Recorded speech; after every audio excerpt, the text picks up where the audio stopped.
Welcome to Art Ed Radio, the podcast for art teachers. This show is produced by the Art of Education University, and I'm your host, Tim Bogatz.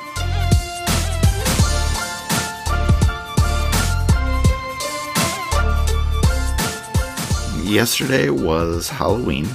I hope you survived what is always a crazy day in the classroom.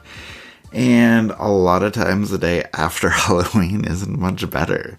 And I used to tell kids, the ones that were obnoxious the day after, like, hey, if I have to deal with you being this obnoxious, the least you can do is give me a couple of pieces of your Halloween candy. And most of the time it worked. So, even though I had to deal with a few behavior headaches, it was nothing a couple of mini Twix bars couldn't fix. But my daughter is actually right now pushing hard for the idea that we need to get rid of Halloween on the 31st and just make it the last Saturday of October. Same concept as Thanksgiving, but, instead of last Thursday, last Saturday for Halloween. Different date every year, but just the last Saturday of October for Halloween. And honestly, I really like the idea, It seems like it would be just so much better for everyone that's involved. Anyway, we have a podcast to get to. I would have loved to have done this before Halloween, but I think it's still worthwhile the day after, or honestly, a couple weeks after. I want to talk about eerie artworks that you might be interested in showing your students.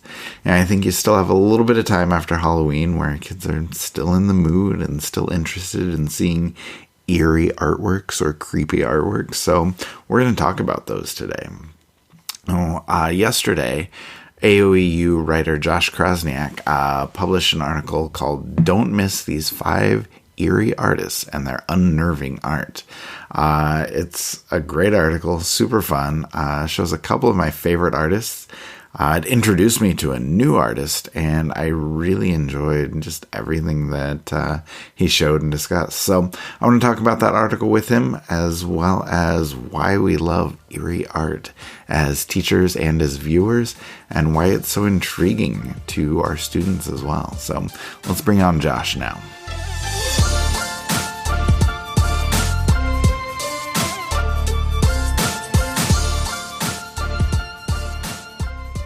Josh Chrosniak is joining me now. Josh, how are you? I'm doing well today, Tim. How are you? I am doing well also. I am excited to bring you on the show, have you on for the first time. I'll always love having new guests on. I've been enjoying your articles for a little while now, but I know not everybody knows you. You haven't been on the podcast yet. So can we just start with an introduction? Like anything you want to share about you, your teaching, your interests, just anything at all that you want to tell us about yourself? Yeah, sounds great. So excited to be doing this podcast. I've been an art teacher for 12 years now. I really enjoy interdisciplinary art education, STEAM, really love art history. And I do try really hard to create a choice-based classroom. I also try to provide a framework for my kids during the art learning experience. Maybe that's, teaching them some techniques and kind of saying, hey, use these techniques how you want, and giving them that independent choice-based experience with that. Outside of art teaching, I'm a professional artist. I focus on drawing, painting, printmaking, and woodworking. My subjects, from a personal standpoint, they kind of take a deeper look into the human condition. I really love social political subjects, exploring human emotions. And I really try to let the subject drive the media choice. Outside of the art realm, I'm married to my beautiful wife. We have 3 young children together, so I spend a lot of time with my family, and we do all sorts of things together. One of our favorite things is getting out in nature, playing outside. I'm also an avid outdoorsman, so I spend a lot of time outside. And so if I can't be found doing any of those things, I can be found fishing. Usually try to fish. Very nice. Very nice.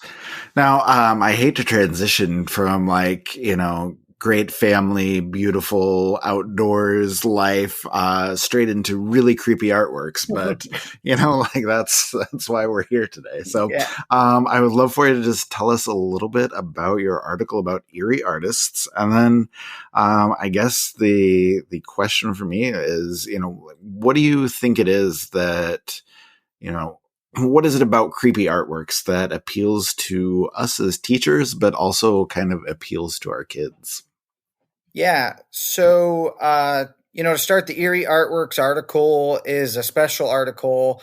So it's just in time for Halloween. So I think that that's perfect in and of itself.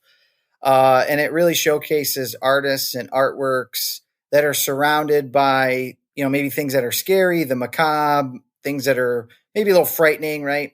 And that could be, maybe the life of the artist or the artworks themselves. And I know a lot of people, adults, teachers, kids, students, they just seem to enjoy scary things. Mm-hmm. I know, a lot of, like I said, a lot of adults and kids are open about discussing, that darker subject matter. I think what appeals to people about it is it causes us to confront, certain subjects that maybe we don't confront on a daily basis, but things like spirituality, good versus evil, worlds beyond our own physical worlds, things that transcend ourselves, creatures, nightmares, science fiction, the future, our own mortality.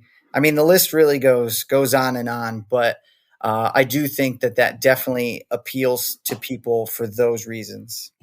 Yeah, for sure. And I think, I don't know, just like showing different works to different kids, and, you listed off so many different things, and, those works don't necessarily contain all of those ideas for all of the people, but, certain people will attach those ideas to different artworks. And like you said, that whole realm is stuff that we don't confront every day. So I think that's a great point, and that does make things, really interesting, sort of opens up some new doors to things we don't necessarily talk about all the time. So the first artist that you write about in your article is Ivan Albright. So I guess, can you introduce him for everyone? Like, what can you tell us about Ivan Albright and magic realism? Yeah. So I just have to start by saying, as an artist and an art teacher, I just kind of consider myself a generalist in the art history realm. Don't have a PhD in art history, right? But I definitely know a little bit about a lot of different artists and genres. Magic realism, definitely not my specialty. And it is, it's kind of a small genre, but it's a work of art that has a realistic style or quality of realism, naturalism, but it expresses an idea that's surreal or dreamlike. So, artists in that category like Ivan Albright, but also Frida Kahlo, kind of Mm-hmm. is in that magic realism realm. It's Kristen Shad and Paul Cadmus are some other artists you can find Okay. there. Okay. Cool. I first discovered magic realism and Ivan Albright when I went to the Chicago Institute of Art. So my wife and I were actually there for her family member's wedding, and we had a day where we could explore. And I said, "Well, I got to go to the Chicago Institute of Art, right?" Right. Have to. Right. So walking around the museum, and I saw Albright's work, and I was blown away. So did a little more digging and found out he's a Chicago native. So they had quite a few of his works there, of course. Mm-hmm. But yeah, his subject matter, his style. Looking at it online or in a book really doesn't do it justice because when you Yes. look at them, Yes. when you look at them in person, they almost glow. Literally look like they're glowing because of the high contrast of his work. And Mm-hmm. it's a very surreal experience when looking at them in person. And with all the texture, all the detail, everything that's going on in there, you just can't stop staring at them. So I was gawking at them for a long time. Okay, so I need to actually share a very similar story because I was just there. End of July, we hosted the Now conference from Chicago. Nice. And after that was over, my family had actually come along with me and we went to the Art Institute. And my daughter was she's 14. She was just stuck staring at the picture or portrait of Dorian Gray Yeah. that Ivan Albright did. And I mean, it's huge. It hangs a little bit above your head. So you're looking up at it. She was just staring at it forever. And, I came over to her. I was like, isn't this guy wild? Because like you said, his stuff was great. And she's like, why is the painting glowing? She's like, it looks like it's glowing. And it does, just like you said, the contrast, but then his surface treatment and the texture is like, seeing it in person is a whole different ball game. And yeah, it was really intriguing to her. Like it was fascinating to me to see it in person for the first time. And yeah, and then she ended up, actually reading, Oscar Wilde's novel, like the picture of Dorian Gray. So that was a pretty interesting connection. But yeah, his stuff is crazy when you see it in person.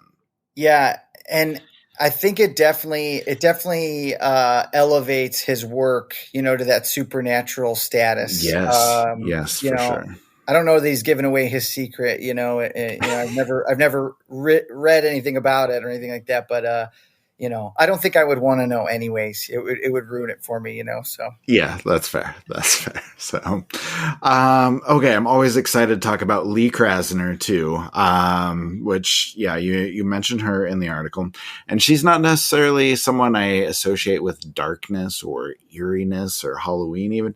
Okay, but you make a pretty interesting case for that. So, can you talk about the Umber paintings, the story behind them, and I guess just like why you think they showcase so much emotion?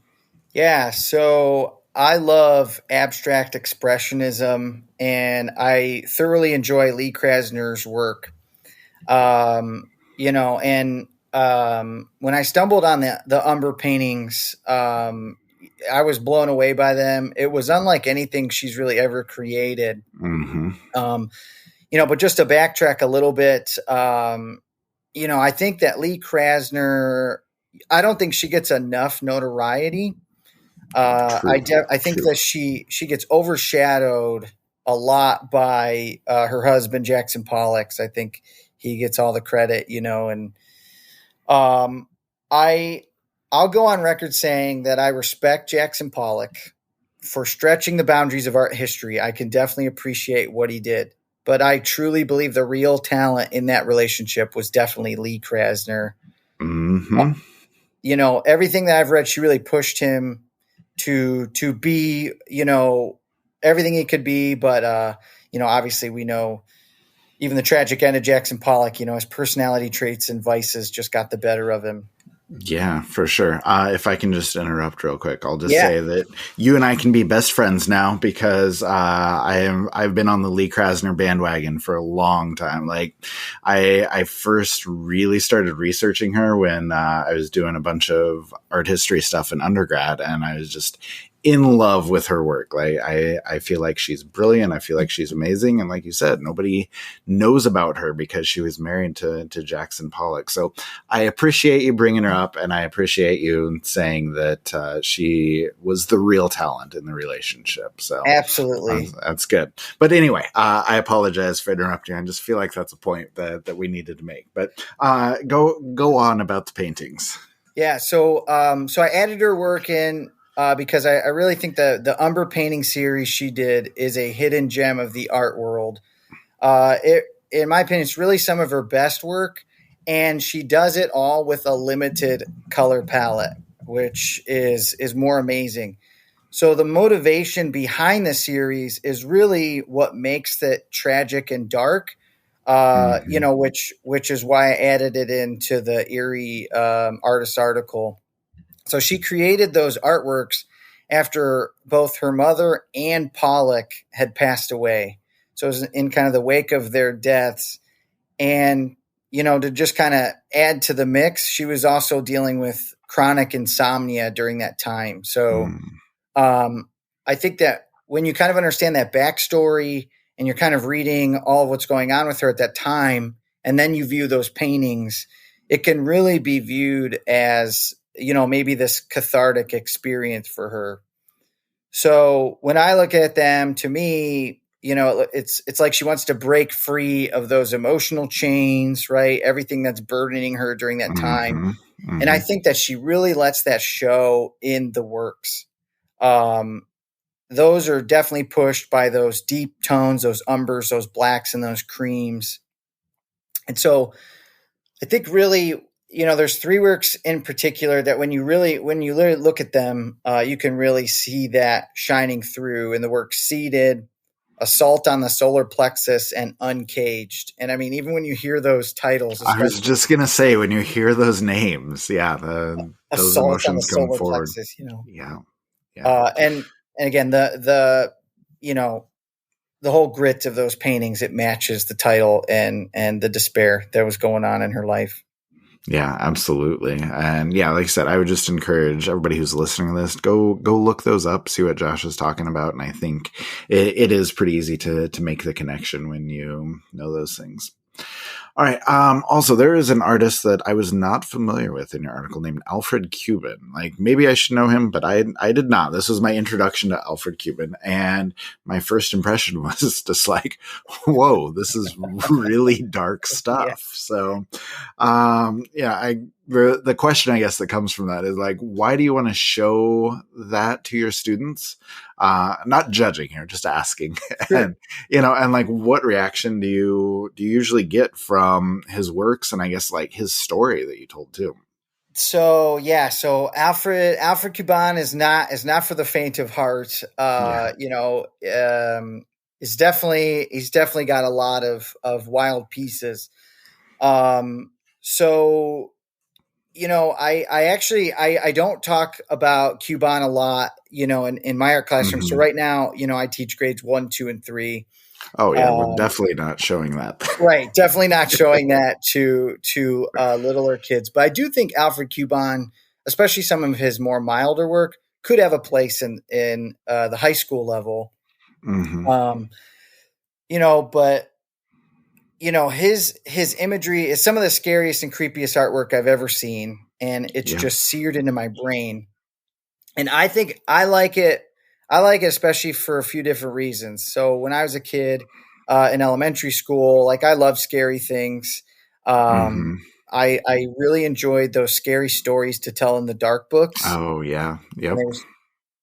They're so popular, and that imagery in those books. And I can't remember that artist's name for the life of me right now. That illustrated those books, Stephen Gamble maybe, or something like that. But you could tell that they're made out of ink, right? But I just remember looking at those images and being terrified of those images going along with the stories. When I discovered Alfred Cuban's work, it reminded me instantly of the scary stories books I used to read when I was a kid. So it really took me back.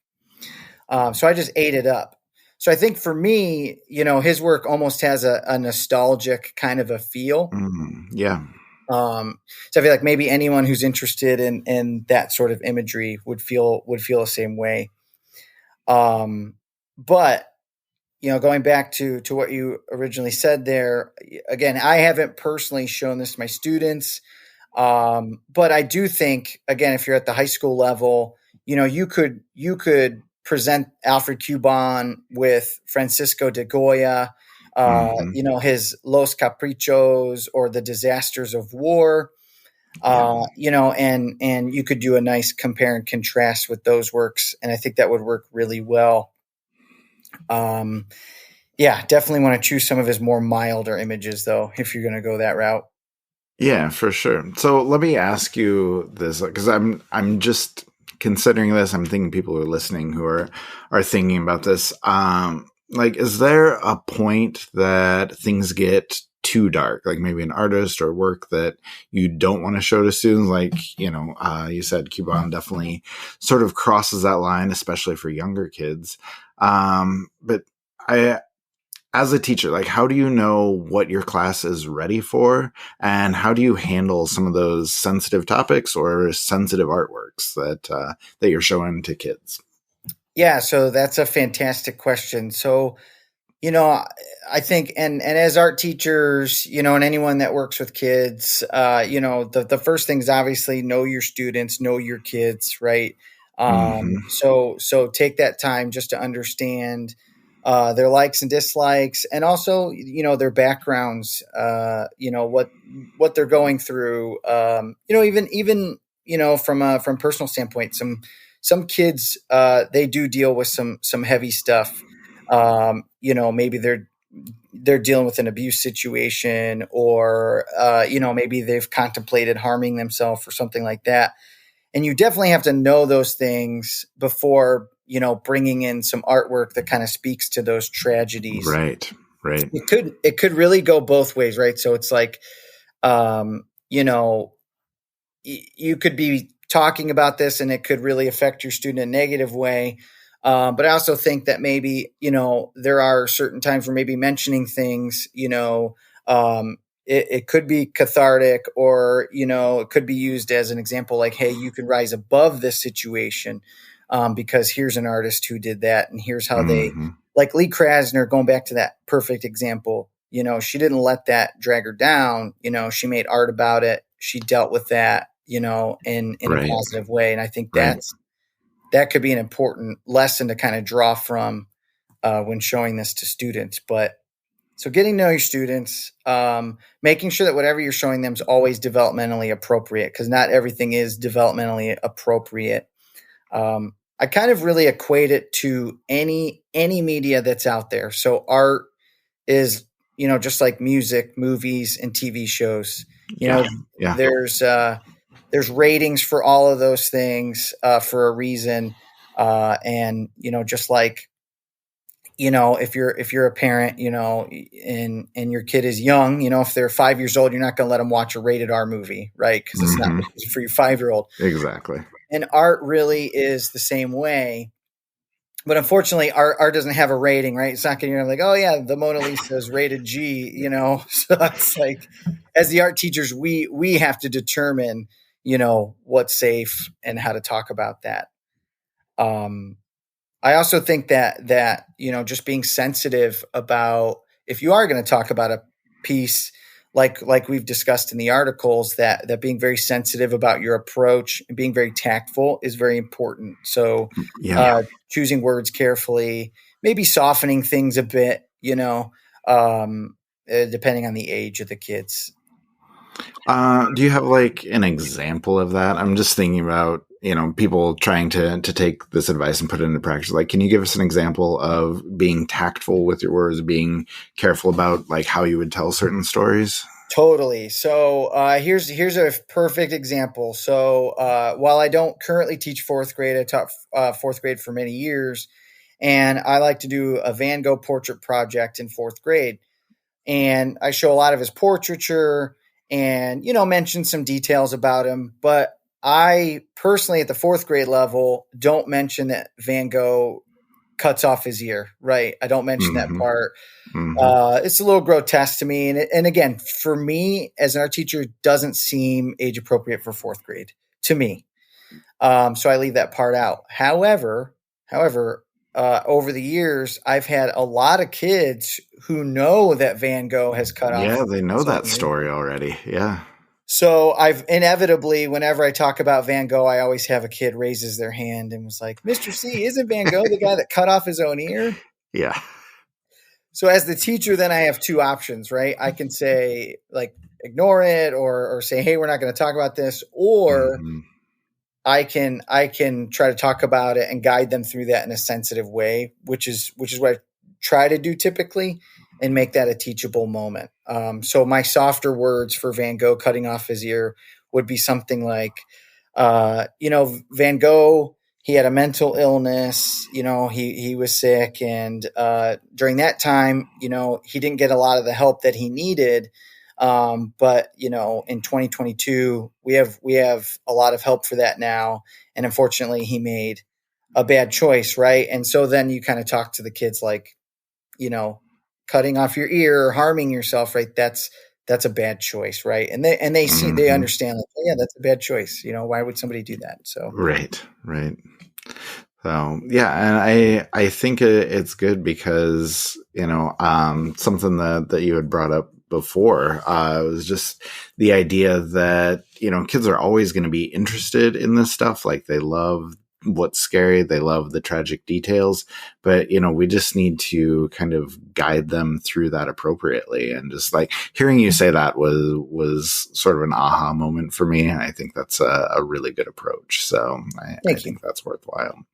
Okay, so just one last question to close with. I always love to give people advice. We always love to give people suggestions to kind of research further. So if you can share with us just any other artists that you think kind of fit into this conversation that you want to mention, or people that you think teachers should look up.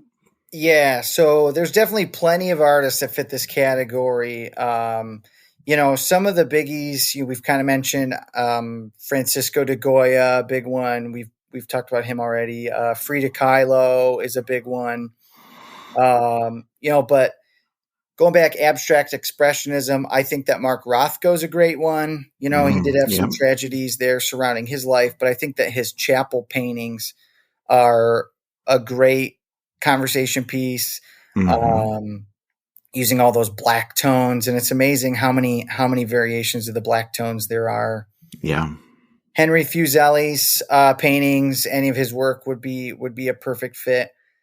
And I always like to throw in non-Western references. I know a lot of this article and conversation was Western heavy, but non-Western references I would check out would be Nkisi and Kandi figures from Congo. Those are very, very interesting. Very spiritual connection there with the people of Congo. Utagawa Kuniyashi's Takayasha the Witch and the Skeleton Spectre, I think, is a wonderful woodcut example. And Kuniyashi's work, there's also more stuff that you can pick from him. Again, just kind of that fantastical, spiritual, man defeating beast sort of stuff. So otherworldly kind of things there. All right. Nice. I will have to check those out. So, Josh, thank you. I appreciate the conversation. I appreciate you talking us through the article, and then hopefully everybody can be introduced to a few new Eerie artists and maybe share them in their classroom. So thank you for all this. Yeah, thank you so much. It was my pleasure.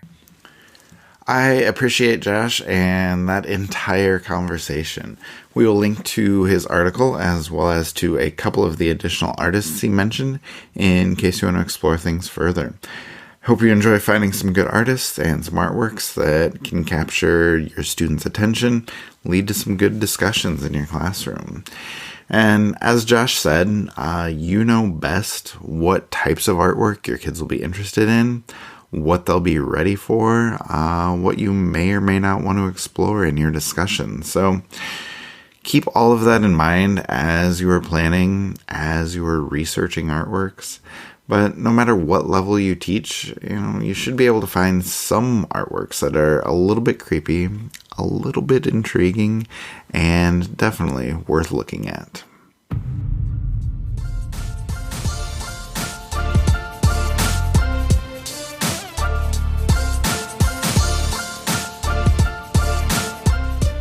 Art Ed Radio is produced by the Art of Education University with audio engineering from Michael Crocker. Thank you, as always, for listening. I would love to hear if you have any more ideas for Eerie artists that weren't mentioned today. And also if you like the idea of moving Halloween to the last Saturday every October. Hit me up on Twitter or send me an email if you want to chat. All right, thanks.